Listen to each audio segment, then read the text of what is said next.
And let's go.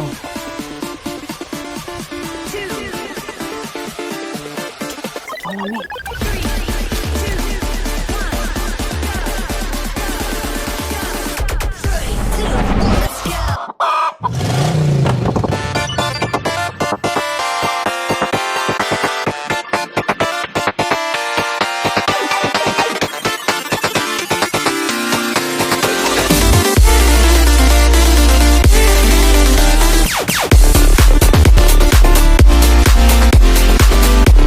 So, welcome to the garage.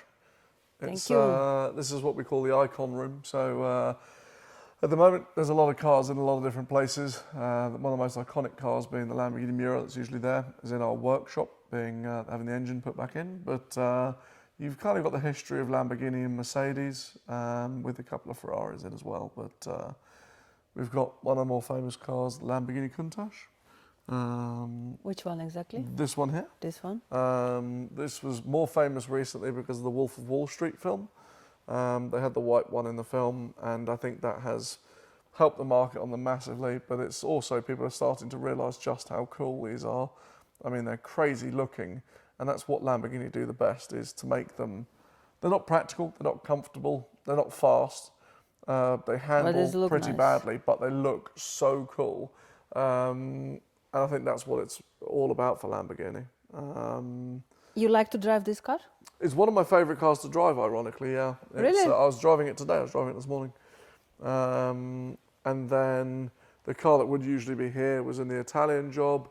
That was a very special car. This has just finished a restoration. This is a 1970s I Ferrari. love this one. Yeah, it's beautiful. It's It's so really beautiful. special. And the color. It's pretty, isn't it? Like the light. Very It's like a pretty. light dark grey. It's the right amount of darkness for a grey And I see the colour. color is changed because depends of the light. Yeah, it goes from really dark to really light. Yeah. It fluctuates quite a lot, which is really nice. One of the more important cars, the 400 GT. This was one of the first ever Lamborghinis. So for cars, for the history of cars, this is a very important car. They only made 4 of these in the world. They were right-hand drive, so very special there. They all get used and enjoyed as well, which How is is comfortable this car? very comfortable. Yeah, Very? yeah. This is good. This was built for a Grand Tourer, so you can take it on a long distance journey for sure. Has a big engine as well, so it can sit at modern day speeds, no problem. By the way, you done some Ferrari tour in Roma? Or you never done in Italy? You know they have that. No, I haven't done the cavalcade, only because A, it's expensive, and B, I can probably do it myself. But it's a very good tour to do. But I mean, I specialise in making my own, so I enjoy bringing people I like around me on these tours. So When is the next? October. That'll be October. In America. In America. In America. Yeah, in America. We may do a little one in between, but we will see. But then you've got like the history of Mercedes. So you've got the 300 SC Cabriolet. They made 49 of these in the world. This was our first ever car for the collection. Yeah, this is so lovely. It's beautiful. It's gorgeous. We bought it in 2005, and just a beautiful car. And then that car is probably the most iconic car, the 300 SL Gullwing. Called the Gullwing because of the doors. This is a little bit look like James Bond car, no? Yeah, a little bit, yeah. I think they would have liked to have this as a James Bond car, but at the time it was probably a bit expensive because these kind of were the more expensive side of the world's cars. But it's just this car's very special. It's 1,400 kilometers. It's had a full restoration. It's won Pebble Beach in America. When you get this car? When did we get it? Yeah. 2006.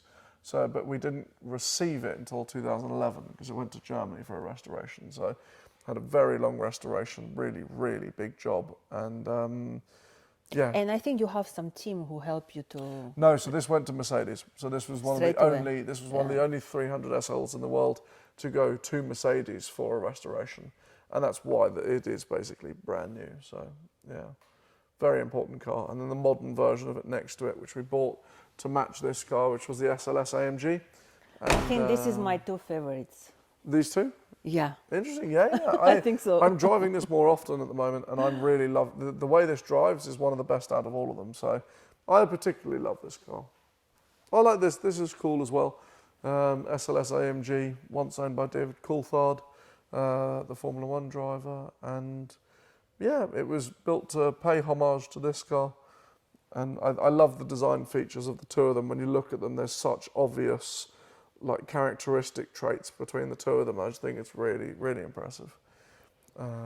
When you decide to drive some cars, like, you need to have some mood on the morning. You choose how you choose them, because you have a Not lot really, of because options. sometimes you can be in a bad mood, and you still need to drive a car because the weather's good and the car needs driving. So, yeah, I kind of drive. I try and drive everything. It's not the easiest to do because some of the cars are a lot more challenging than others. But I mean, yeah, generally speaking, they're all driven. So, it's, Favorite one in this room for you? to drive, Yeah. probably that. Yeah, the black Lamborghini for sure.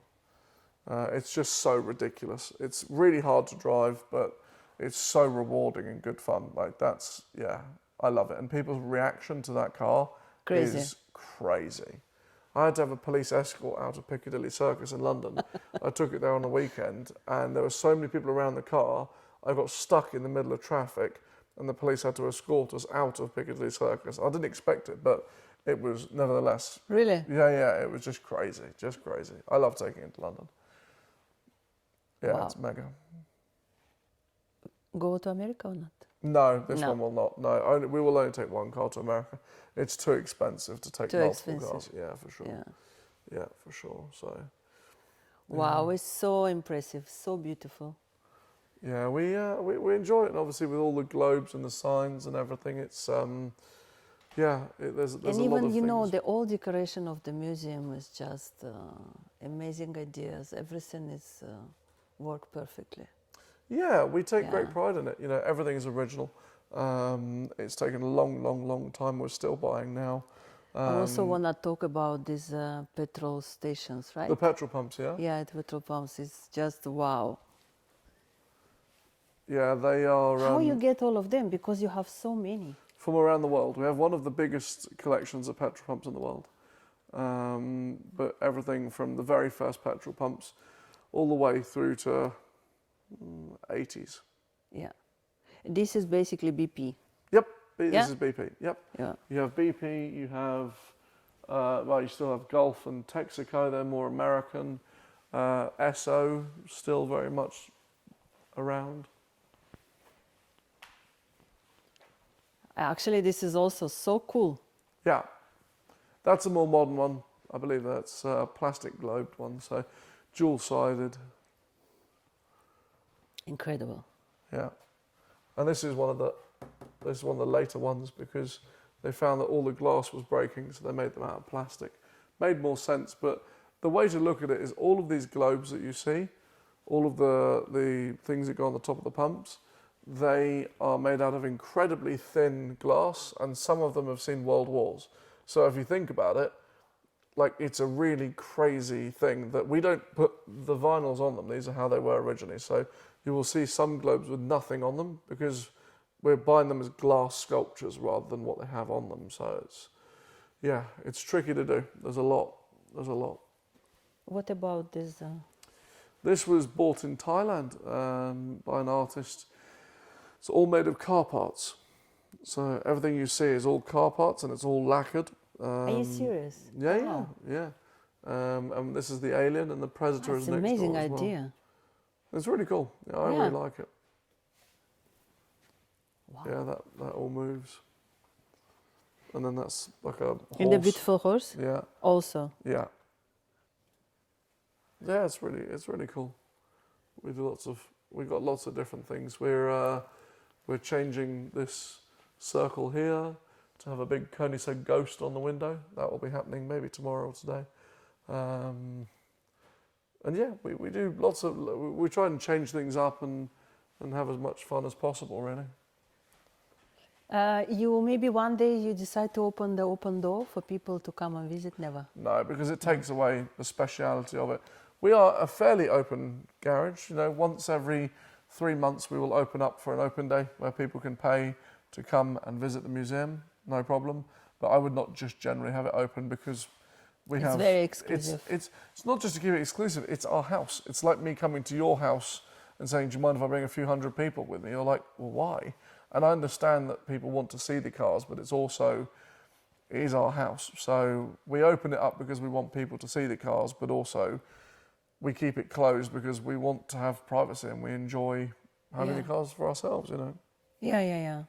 What about this bicycle? That bike was built by a company called Rimac, or Rimac, in Croatia.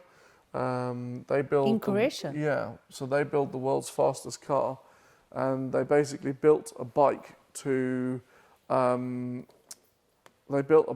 able to display their batteries, and that bike is very fast, very Did very you try fast. yourself? Yeah, I ride it quite often. That Really? will do 70 miles an hour in about 4 seconds. So it's as fast as a modern day motorbike, but it's got pedals, so it looks really funny when you overtake people. And I like the color. Yeah, I wanted bright because it's so fast that I wanted people to be able to see. So I was like neon acid yellow. So yeah, I think It's that lovely works. color. It's cool. Yeah, it's cool. You have only one bicycle? This one, yeah, because this was crazy expensive. But we have motorbikes. We have this motorbike over there, but they're just display really. I mean, this I will ride occasionally, but no more than that. So basically you buy this one for museum or for yourself? Both. I mean, the Both. museum is for ourselves, Yeah, so it's that's the thing. We don't buy cars or art or things to please other people. I don't. You know, there'll be some things in here that people are like, oh, I don't really like that. It's fine. We like it. That's the more important thing. Yeah. You know, it's if we were building a museum for public to enjoy, we would probably sell some cars and swap some things around. But it's what we like, and that's the best thing. You know. You can't please everyone. If you were everyone's cup of tea, you'd be a mug. That's what I say. Exactly. Yeah. I just want to know a little bit about how you get the idea to create this museum of vintage car. Sure. I mean, it's a family thing. So my mother and father in 2005 decided we effectively lived on a boat for many years. And when we came back to England, we sort of decided we bought this property and we wanted to have a few cars. So we had a few cars, and then we sort of decided to host charity events in the first main room. And because there was only a few cars. And then from there, it sort of grew slowly. And the more I got into the cars, my father and my mother got into the globes and the petrol pumps and the memorabilia behind all of the motoring. And then we started doing everything together. So we ended up buying more cars and then building more buildings to put more cars into. So it was never, set out to be a car collection, but it now I suppose is. So, Really? yeah. It's fantastic. It enables us to be able to. We've raised since 2006. Maybe about £8 million since 2006 for multiple different charities, and it's an amazing place to be able to utilise, not just for charity events but also for companies and for people like yourself to come and have a look at the cars. Yeah, it's incredible. How old is museum? So we started in 2005. The first car didn't turn up till 2006, and then it's still going on now. It's we're still buying cars. We've only sold maybe 2 cars since we started. So yeah, it's gradually still growing. Yeah. And do you have some, I think so you have a lot of memories, about all this journey? For sure, yeah. Maybe you share some with us, no? I mean, I've got memories for all of the cars, really. I mean, in this room, for example, the car behind you, the Jaguar C-Type, my mother and father in Mauritius, and they called me and they said, "Oh, we've bought these 2 Jaguars." I said, "Oh, okay, no problem at all." So I went over to the Jaguar Historic Museum because we bought them from Jaguar, and it was those 2. And for those people who know about the D-Type and the C-Type, the very important Jaguars, and I bought it here, and I said to my family, I was like, we're not going to drive the cars. We won't use them for now. Yeah. We need to put it through the workshop. And then 2 days later, I get a call from a company. And they said, oh, we have an event on at Goodwood. We need some really original British race cars. And those two cars are about as famous and about as British as it gets. So I sort of said, well, I don't really know. And they said, oh, we have David Coulthard going to be there. And David Coulthard was an ex-Formula One driver. And they're like, yeah, he'd like you to bring some cars. And I sort of thought, well, actually, it might be quite a fun video because I just started doing YouTube. So I took the Jaguar C-Type to Goodwood, and I ended up taking it around the track with David, and it broke down because it was the first time it had ever been driven. How you feel when this has happened? It's just funny. It was funny. We ended up doing lots of fun things together many years later. So yeah, but it was just like loads of fun memories with all of the cars, you know, whether it be buying them, driving them. Do you have favorite one? With this many cars, you can't really have a favorite because they are all so drastically different. Yeah. It's people say it's like, oh, choosing your favorite child, but I think that's significantly easier because you've only got two of them, and if one of them misbehaves, you can choose the other. But with all of these, not really. Not really. I have ones that I love the look of more than others. I have ones that I love the drive of. Yeah, I feel like for once I should probably have an answer for that because everyone always asks me, what's your favourite car in the museum? And I'm like, in theory, it's probably my MGB, which is through there. It was my 21st birthday present from my mum and dad. And I just love the car. It's the car that I'll always take out on a sunny day. Really? So, yeah, it's not the fastest, certainly. It's not the most expensive by any means, but it's the one that means a lot to me. So it's the one I enjoy the most. So yeah. And your dream car? You want to have it? I would like, it's an old car. It's a Ferrari California Spider, 250 California Spider. And I think it's, I've always loved the car only because like the shape of it is, it's like if you gave a child a pen and said like, draw the outline of a sports car, it would be that shape. And you look at it and you go, it's really beautiful. And yeah, one day I would love to have one, but yeah. It's difficult to get it, right? And expensive. They're about, I think they're about between 10 and 15 million euros now. So it's not going to be tomorrow, but that way, maybe one day before I die, but yeah. No, don't say that. It will be soon, I believe. I hope so. You have an amazing museum, by the way, anyway, so, and you can easily bring that car to join. I hope so. I hope so. It would be, yeah, I mean, I can't complain. You like to go to Formula One? I don't go to Formula One. I do watch it sometimes. I have a lot of friends involved with Formula One, and yeah, I enjoy it. It's motorsport, so of course I enjoy it. I was watching IndyCar last weekend, so you know, anything with wheels I'll probably watch, but I don't follow it as much as I should. My favorite driver, it would have to be Lando Norris. I went to school with him, and I just think it's super cool watching what he's been doing. And he's just won Monaco, which was amazing to see. And yeah, I think he's one of the top drivers. Yeah, so you prefer old school or new school? In terms of cars? No, in terms of drivers. I think it's hard to say. There was somewhat of a different mindset back in the day, in the 70s and the 60s, 70s and 80s and that sort of thing. They were people who were, you know, really accepting death. You know, those guys were getting in a car every time and being prepared to die. Whereas nowadays, it's still, you know, a dangerous motorsport by any means. You know, they're doing over 200 mile an hour in corners, but thankfully, with all of the safety features now in modern Formula One, it has become a lot more of a safer sport. But also with that, it means that you look back in the day of the guys who just wanted to go fast and win. Yeah. You look at that and you think, wow, that's pretty crazy. So I think you can't necessarily go, oh, I prefer the older Formula One or the newer Formula One, but I think but I think they're completely little bit, for me, in my opinion. They're so different. They are so different. You couldn't really compare them. It's they had totally different tracks a lot of the time. You know, I think there was an era where technology was really pioneering. But yeah, for me, I love, you know, the old days of James Hunt, Niki Lauda, Jochen Rindt, that sort of thing. Watching them race was wild. But yeah, anything with wheels, I'll watch and enjoy really. So it's yeah.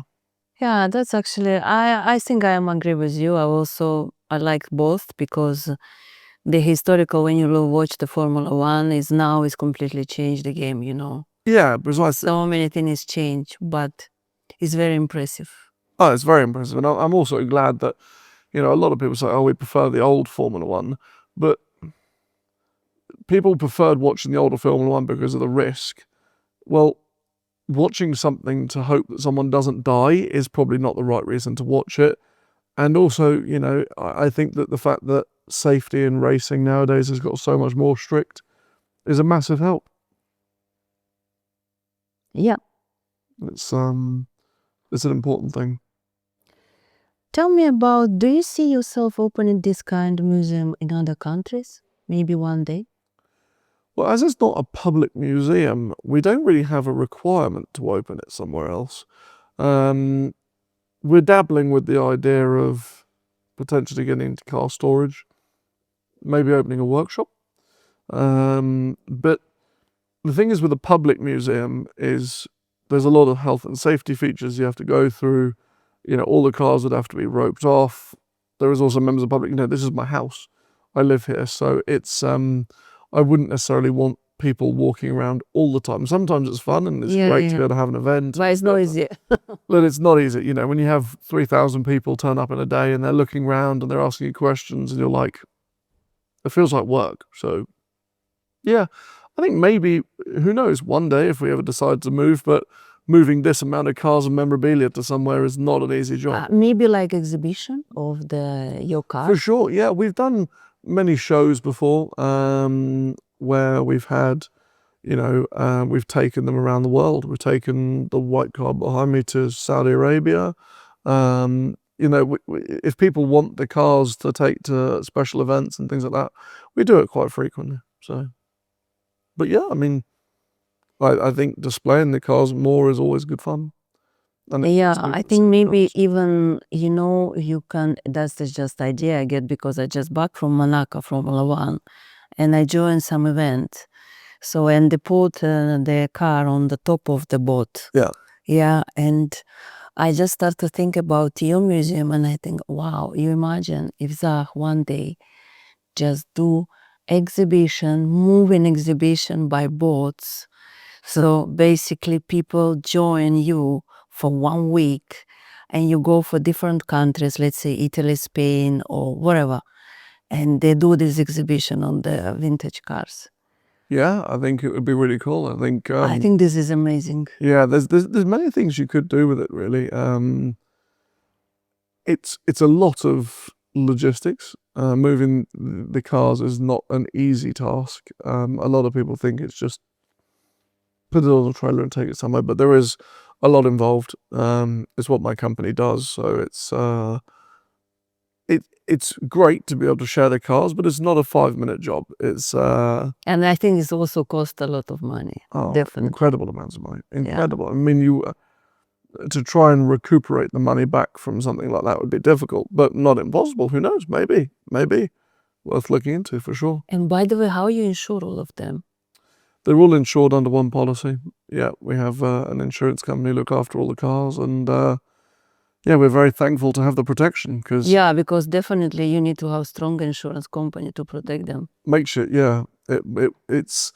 I mean, I always say you don't get in a car and worry about crashing it, but still now, it's nice to know that if something happens, we do have that element of safety, which is for sure important. It's massively important. I know some collectors that don't insure cars in storage because it saves a bit of money. I'm like, no, better to have everything covered. Yeah, absolutely.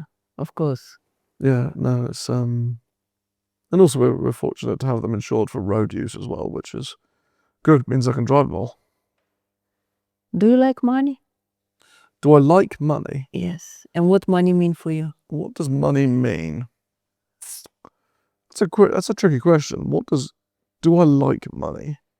I think so, yes. No? Money, no. You can't really have an attachment to money. I think you can have an attachment to what money brings you, which is freedom. It Vintage also cars a lot. brings, yeah, sure, no, 100%. I think, you know, a lot of rappers say more money, more problems is very true. You know, people, I think, depending on what walk of life you're from, I have a lot of friends who don't have a lot of money. I have a lot of friends with a lot of money. The one thing you see is everyone has the same problems.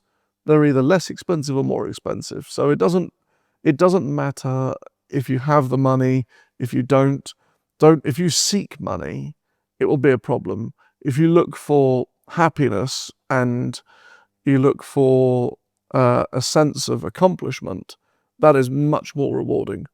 You know, having money in a bank account, okay, cool, it's money in a bank account, but waking up every morning feeling like you've succeeded in doing something is much more important and much more rewarding. So in your opinion, money and success, they are together or they are separate? Totally separate. Totally Totally separate. I know many successful people who have very little money because they are happy in what they're doing. Every day they do something that they love. Their family are happy. You don't need millions of pounds to be happy. You just need to find something that you love, have a family that you may love, and just the key to life is happiness. That I truly believe that. If you're happy, everything fits. And searching for something that makes you happy, I don't believe is the right way of doing it. I believe the best way of doing it is just realizing that there is always someone worse off than you. You know, a few years ago, I was living life to the fullest in terms of not sleeping very much, always doing as much as possible, partying, having a great time, seeing loads of people. And then I had a health problem and it put me in hospital for 3 weeks and I was nearly dead. And afterwards, Wow, what happened? it was a heart problem, but luckily clear now. But after that, I then realised actually it could be worse. I could be one of the people who didn't get to walk out of hospital, who are still stuck in hospital. So it's always easy to say there's someone worse off than you, but actually there really is. So you really have to just appreciate, you know, we could lose all of these cars, everything, and I would still be happy. The cars bring me happiness, but they don't make me happy. They're not the source of my positivity. Yeah, so they mean money for you, it's not mean anything. So I mean, like you like to have them because you have power to buy something. Yeah, they're also investments. We don't buy them for investments, but they are most of the time better than money in the bank. And the biggest plus side I think for having these cars is the doors it opens. You get to meet incredible people, do incredible things.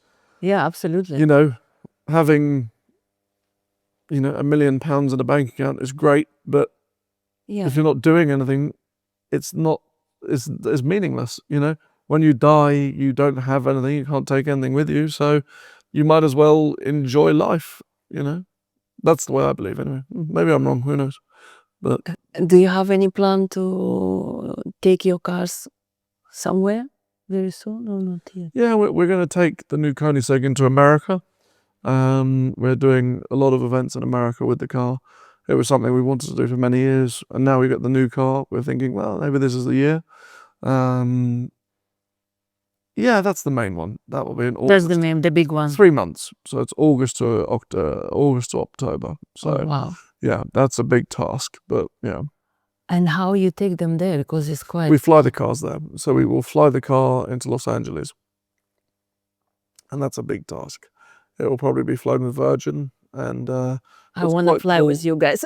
yeah, tell me about it. It's well, what we do, we put the car on the plane, and then we be on the plane, and then when it lands, we are able to help unload the car, and then a day later, the car is ready to drive in America, which is a pretty crazy thing to be able to do. And which part of America? It will be Los Angeles. It will be Los Angeles. Wow, one of the best part of. Yeah, I love it. I love Los Angeles. It's good Me fun. too. I prefer. You like New York or not really? I haven't really been to the main New York. I love Texas. Texas is great fun. Yeah, Texas, Dallas. Las Vegas is good. Oh, that's my favorite one. Yeah, Las Vegas is good fun. It's amazing. But I like America in general. It's just an interesting place to be. But then also, the Americans who come over to England probably think the same about England. They're like, oh, we like England. So it's, yeah. Food? What about food? Your favorite dishes? You have something? Thai food. I like Asian food a lot. I eat a lot of Asian food. Asian and Italian are kind of the ones really for me. I guess a lot because of the way I travel. Asian and Italian food is kind of everywhere, so it's kind of a common thing that I eat. But yeah, I like good food. So. You have been in Japan? I haven't been in Japan. I've been Thailand. I've been in. Never been in Japan, but No. definitely in my list to visit. Yeah, I'd like to visit Japan. I'd like to visit Tokyo, China, or loads of different places. Yeah, all of the Asias I enjoy. Yeah, I think these cars also it's amazing to bring them there, you know? Yeah, I mean the car scene in Asia is fascinating. It's one of the most interesting car cultures I think in the world. You know, Japan has powered interest in cars for many years. So I would love to go out there and have a look at the car culture and see what it's like out there for sure. Yeah, maybe that will be your next. Who knows? Yeah, I mean it's There is rumors of next year potentially going out to Japan. So we will see, but who knows? Yeah, maybe. Do you think you're romantic? Yeah, I like to think so. Yeah, probably. Yeah, sure. Yeah. I mean, you'd have to ask my girlfriend. To be fair, I think she would have to be the person to answer that. But I like to try. I think it's enjoyable to be able to share your life with someone and to be able to enjoy each other's company and to be able to remind each other that you love them and that they're great and whatnot. So yeah. But what does it mean for you, general, to be romantic? Well, that's a big question. What does it mean to be romantic? I guess to not be afraid to show someone how you feel. To enjoy being you around someone more than others. Caring about someone else and how they feel and their thoughts. I would say that's probably what I would say to that. Yeah. Yeah. I mean, it's yeah, that's a big spectrum. Yeah, I would say that's probably about right. I mean, I think. But you consider yourself romantic? I think so. Yeah. I think so. Yeah, I think so. Sometimes probably not. Sometimes I'm a bit boisterous, but it is what it is. I try. I try and be the best version of me possible, for sure. What does happiness mean to you? Happiness. What does happiness mean to me? What makes you feel so happy if you have morning and you have that, you feel so happy? Like you wake up in the morning. Probably just laughter. Having a good time is the definition of happiness. It's just being able to laugh throughout your day, being able to enjoy the people around you. Don't take life too seriously. You are type of to be alone, or you type to be always with people? It's a 50-50. Sometimes when I want to be with people, it's great. Sometimes when I don't, you want to be alone. I'm like, everyone leave. Don't want you there. But no, I think I am very much. I can be very serious when it needs to be, but I think it's a sad way of living when you can't just have a laugh. Really, just be a bit stupid and enjoy each other's company. Yeah, that's the way I think. Anyway, maybe I'm wrong. Who knows? But that's my definition of happiness. Anyway, being able to enjoy. So actually, you're very easy person. I think so. Yeah. I mean, I'm probably the wrong person to ask. You'd have to ask the people around me. But yeah, I like but to you think know that, yourself very well, so yeah, I'm very laid back. I don't mind what happens. I do a lot in my life, and so when I'm having fun, it can be flying in a helicopter somewhere amazing, or it could be having a beer in the pub, or it could be playing mini golf. Who knows? It could be anything. Yeah. If I'm having a laugh or I'm having a good time, do you have any hobby? Cars? Yeah, I mean, mainly cars are most of my life, but I enjoy clay pigeon shooting. I used to be a good clay pigeon shooter. I still do now. Um, Hobbies, watches. I love watches. I enjoy cigars. Um, yeah, just I guess lots of normal, typical man stuff. I guess Yeah. the one thing I don't really Traveling? What do. about traveling? Love traveling. Yes and no. I love traveling to an extent, and then when I'm done, I like being at home. I do value being at home a lot. Yeah. I don't really watch football, which is kind of funny. Everyone is what I've noticed in the last few months is when I go traveling, and you could go to an island in the middle of nowhere, the person won't speak English, and the only words they'll know is what football team do you support? Yeah. And I'm going, I need an answer for that. So I've agreed. A friend of mine plays for West So Ham. no favorite team? At West Ham. I don't really watch them. A friend of mine plays for them, so I'm like, that's it. That's my answer. My answer has to always be West Ham, and I'm hopefully going to go to a game soon and have a watch. But yeah, I mean, also where I live, football isn't such a big thing. In the south of England, it's not such a big thing. In the north, it's huge, but in the south, there are still, I know, hundreds of people around here that watch football, but I don't think it's as influential as Yeah. up north. Maybe. What about books? You like to read books? Yes and no. And your last one? Tough question. Tough question. Last time I was reading a book was a book called The Playboy and the Rat, and it was a book about Formula One in the 70s and the rivalry between two drivers.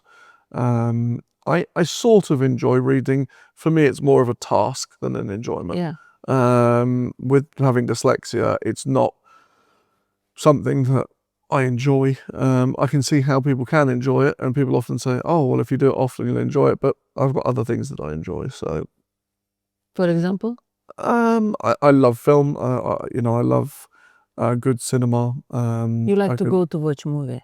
Or you like to yeah, watch at sure. home? I just with being around filming a lot, I can respect and I find it interesting the amount of cinematography that goes into making a film, whether it be a 5-minute video or a 5-hour video. I think it's generally it's very interesting because it's a way of a lot of people expressing their opinions, and yeah, very much so. Tell me about perfect day for you. A perfect day for me. It's got to be good weather. Bad weather really frustrates me, only because I have the same, man. bad weather stops you doing things, and even if I don't want to do something, So you like sunshine, definitely. weirdly, not that much. I just don't like rain, and I don't like too much sun. I like kind of like a day like today is good. I love it. Not too sunny, not too rainy. It's just typical England, not too gloomy, because it's warm enough for me to be able to take a convertible car out. It's cold enough for me not necessarily to be in t-shirts and shorts. I don't mind being in the sun, but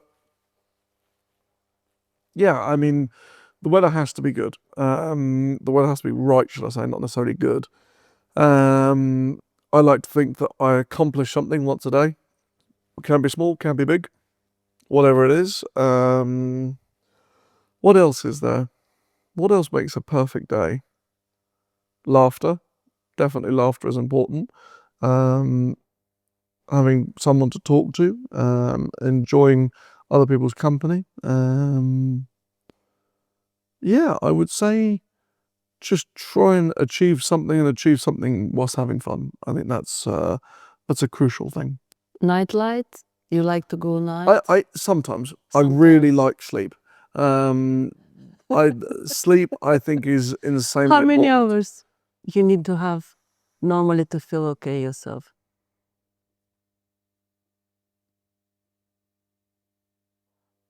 Minimum of 7, I'd say, Yeah. because I'm kind of always doing things. I like to try and have 7 hours. But then also before my heart problem, I was not really sleeping that much. I was just constantly, I was saying yes to everything. I was doing this, doing that, doing this. And after my heart problem, I realized, wow, I was done. So I slowed down, and now I learned the art of saying no to people, because everyone always asks you to do things, but saying, I'm really sorry, like, I can't do that right now, I think is very important. It's a fine balance.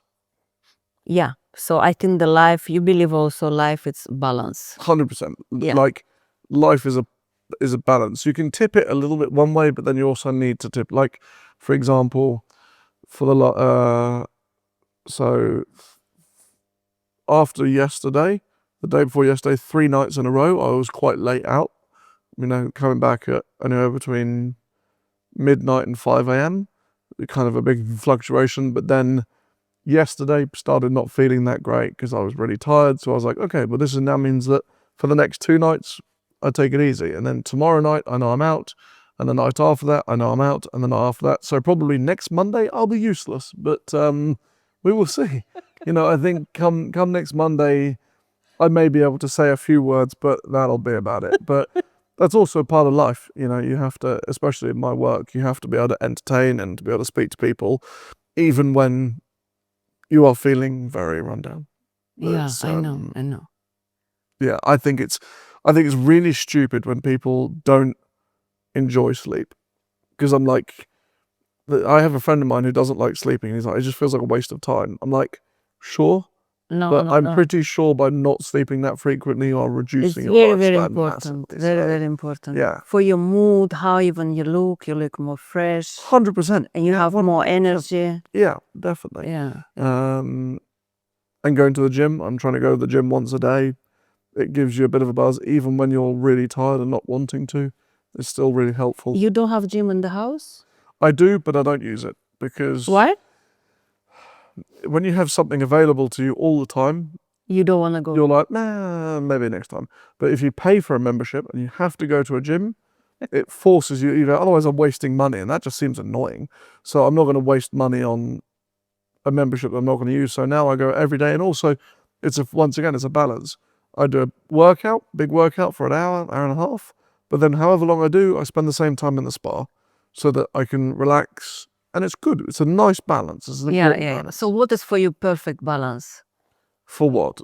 For life. For life, work and play, 50-50. I like that. Yeah, I think that's the most important thing. The thing is to realize that a lot of the things I do that are play are also work. You know, entertaining people. People then want to do events that I'm putting on, and that it makes a difference. So, yeah, it's work and play. Yeah, that's the key thing for me. Yeah, and I think a lot of people get caught up with just enjoying themselves or just working, but it is all about balance. And I think with technology nowadays, with social media and dopamine addiction and all of these things, we all struggle with it. You know, I know for a fact that I spend probably too long on my phone looking at stuff because it gives you that instant gratification, that instant, oh, that's funny, oh, that's enjoyable. Yeah, now we leave this phone. Precisely. Everything. Yeah. So I try to separate myself from technology a little bit. I don't do very well at it, but I try. But you believe in love? Do I believe in love? Yeah, for sure. Yeah, for sure. I think it's a very important thing. I think a lot of people look for it. I think the secret to love is probably letting it find you, maybe. I don't know. I don't think there's a right and wrong way of looking at it, but I think love is very much real. There are millions and millions.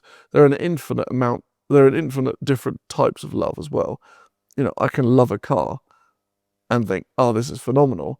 But it doesn't mean that you love them the same way as you love your wife or your child. You know, it's for sure, love is when you have joy and pleasure and, how would you put it? It's when all of the best things, happiness, joy, you can be happy, but not be joyous. But love, I think, is everything in one. Maybe. I think that's probably fair. But yeah, I believe love is 100% real. Yeah, and you think we have now, so the people really love each other now? Yeah, for sure. Yeah? Yeah, 100%. I think with technology, once again, it's getting a little bit skewed because people are able to meet on social media and things like this. How you look at that if you meet someone on social media? I had my ex-girlfriend I met through social media, sort of. I met her once, but and I think it's really beneficial. I think it's a Really? yeah. I don't see why not. I think it gives you, a lot of people struggle with confidence. I think social media and technology help have a barrier between Yeah. being confident in person and being confident over the phone. I think it's a fine line. You can be overconfident on the phone, and then when they meet you and you're like not wanting to talk, it's very difficult. But I think it does help. And I think a lot of people don't necessarily like people like Andrew Tate and all of these sorts of people, but I believe for example, if we use Andrew Tate, for example, he is promoting masculinity, not toxic masculinity, but for men to be confident and to take that risk. You like him? And the funny thing is, him as a person and him on social media are two different people, because the So thing you is, meet him, right? I've crossed paths. I wouldn't say I've met him. When I say I've met people, I spent time with them. I've talked to them. But what I would say is, he became famous for getting a reaction out of people. But a lot of his views, as much as they are controversial, are somewhat correct. You see a lot of people who are struggling with confidence, and they hear someone like him saying, just go out and do it, take a risk. And maybe he says it in a more politically incorrect way, but he combines humor with a bit of seriousness. I think if you take everything that he says seriously, is not a clever idea, because some of it is satire, but some of it is some genuinely good advice. I think, maybe I'll probably get a lot of hate for that, but I believe... I think unlike is very real, in my opinion. Yeah, I think, he's... Whether you like him or not doesn't really matter. He's being himself, which is respectable, because there are people who are giving someone like Andrew Tate hate who aren't being themselves on social media. I'm like, wait a minute, he's being himself. Whether he's being super rude, super funny, whatever it is, he's being himself. So you like that? I think just be yourself. I don't encourage people to be rude or offensive or racist or anything like that. But I do believe in being confident. I believe it's so important to not try to conform to normality, try to break free of the normal mold. In life, when you're taught in school, they judge a fish on how to climb a tree. There are many different things that people are good at learning. For example, reading. I can read perfectly fine. Do I enjoy it? No. Would it have been a lot more beneficial in school for me not to have spent a year reading Macbeth, but to learn how to balance a checkbook? Yeah, probably that would have been more helpful. You studied well in the school? Not really, no. Not really. I learned a lot more social skills than actual, academic skills, but still very helpful, nevertheless. Yeah, I think school is very important. I think, once again, it's a fine balance. Learning what is important, what isn't important. I can honestly say, in all my years trying to do different work, businesses, working for people, Macbeth has never once helped me. I think things like that are a bit pointless, but what it does do is it teaches you to learn, and that is helpful. I just think the school system could do with a little bit of remolding. Yeah, I think so.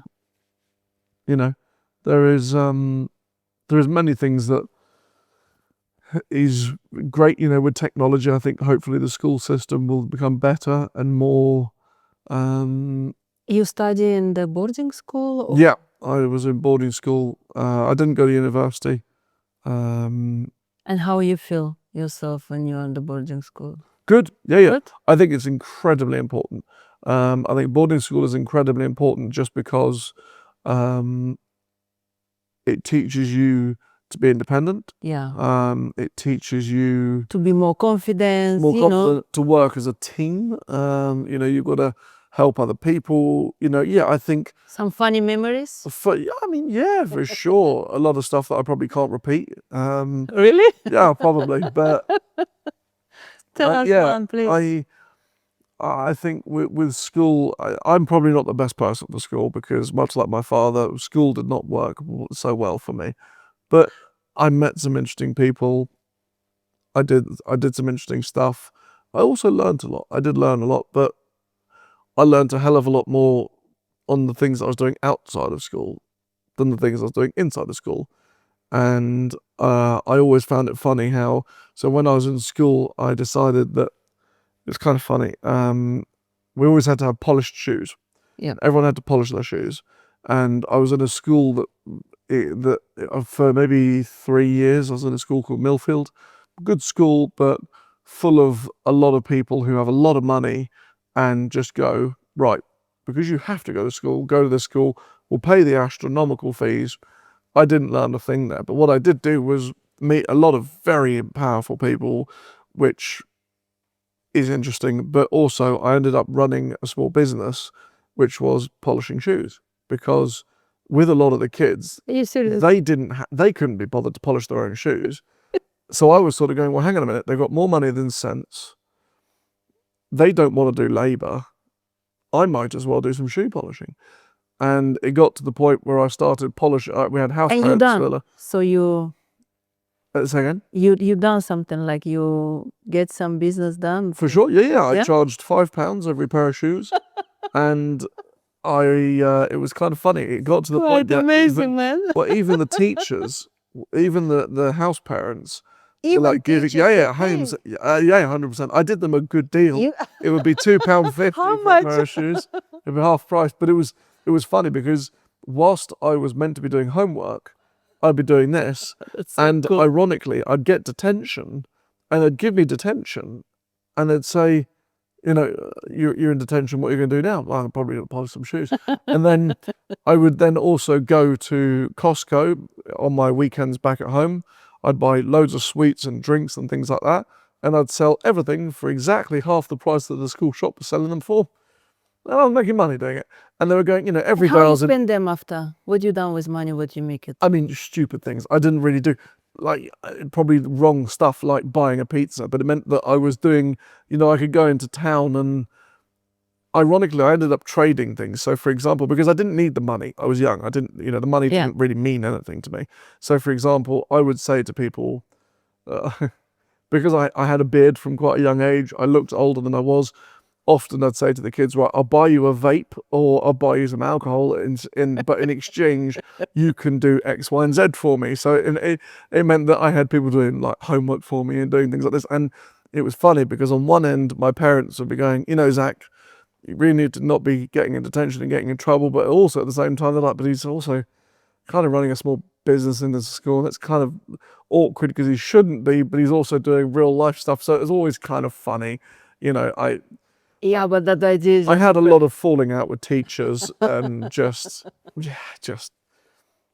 it's funny. Yeah, I think everyone takes away their own little thing from school. And, but I think also that, you see that part of you show you really want to make money because you get that idea. I don't, the funny thing is, I always thought about this. I'm not bothered about making money.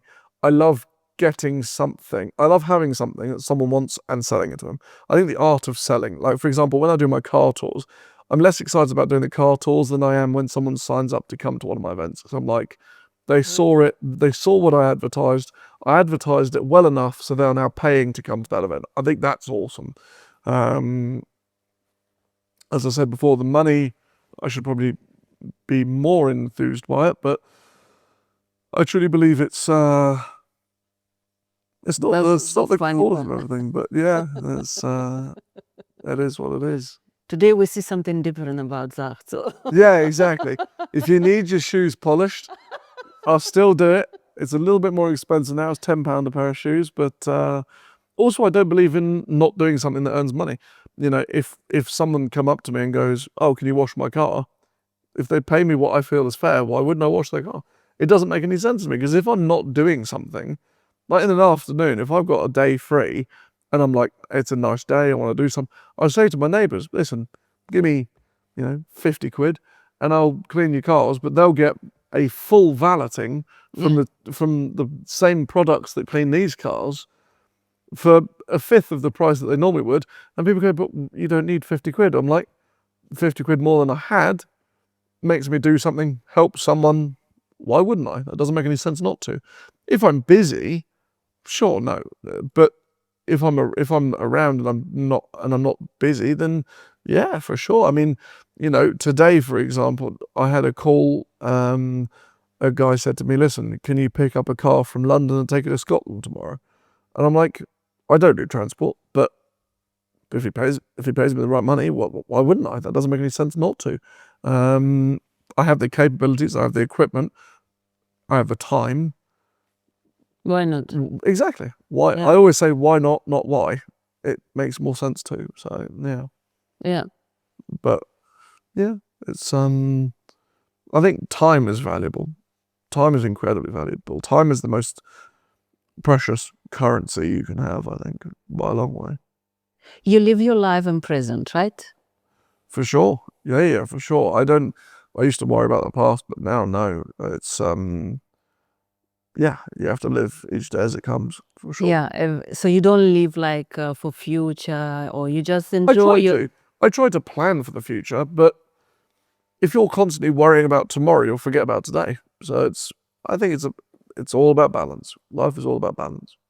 Yeah, I like to live today, you know. Yeah, exactly. You know, if I don't know what I'm doing tomorrow, but I know I'm seeing a bunch of people, and the same thing the day after. And I also know on Saturday and Sunday I have a load of events on. Do I know what I'm doing? No. But I'll work that out. I mean, to be fair, for tomorrow's things, I'll probably plan tonight. But that's as far forward as it needs to be. Yeah. You know, it's Any goal for 2025? yeah, I have a car rally in America in October, and that is the main thing for me this year. It's we do one rally every year, and this year we are pushing the boat out. We are doing America, and I think all things being well, it will be a really, really big event, and it's going to be In October, right? Yeah, it's going to be hopefully a monumental success. If Which it's part not, of America? so we're doing Los Angeles to Las Vegas. So we're doing Los Angeles, Palm Springs, Scottsdale, Las Vegas. And it's basically showing people who haven't necessarily been around America and haven't experienced America, but they would like to experience some of the more fun side. That's kind of what I'm doing it for. And how many cars do you take with you? It'll be 30 cars. I'm not taking my cars, but I'm taking one car, which is the Koenigsegg, and then some people are flying their cars out. Some people are just having their car out there for a few days. You know, it varies. It's more about the people than the cars. So Yeah. So I just want to say thank you so much for your time. no, You're not at so all. kind. I'm so glad that you could come. You give me a chance to visit your amazing place, and I'm sure that all people who follow us in the podcast, it will be very impressive, because your places definitely need to be. Oh, thank you. I hope that we like to try and give a little bit of an insight on what happens here, and hopefully your viewers will have got a little bit of a snippet into what goes on. It's amazing. It's good. No, thank you so much for coming. I really appreciate it. Thank you I too. really appreciate it. And So yeah. I want to ask you something. Tell me. What do you think about my shoes? What are they made out of? They look cool. Yeah, but do you think I need to clean them? No. I think for those, I don't think I've got the right material to polish those. So Really? I think you'd have to send So those you to don't a polish professional. them? No? No, if they were like black and shiny, I might be able to No, polish I them. just want to ask you, maybe you give me some special discount. Yeah, I would give you a discount, but we don't generally do exotic shoes. We only do the normal Thank you, stuff. guys.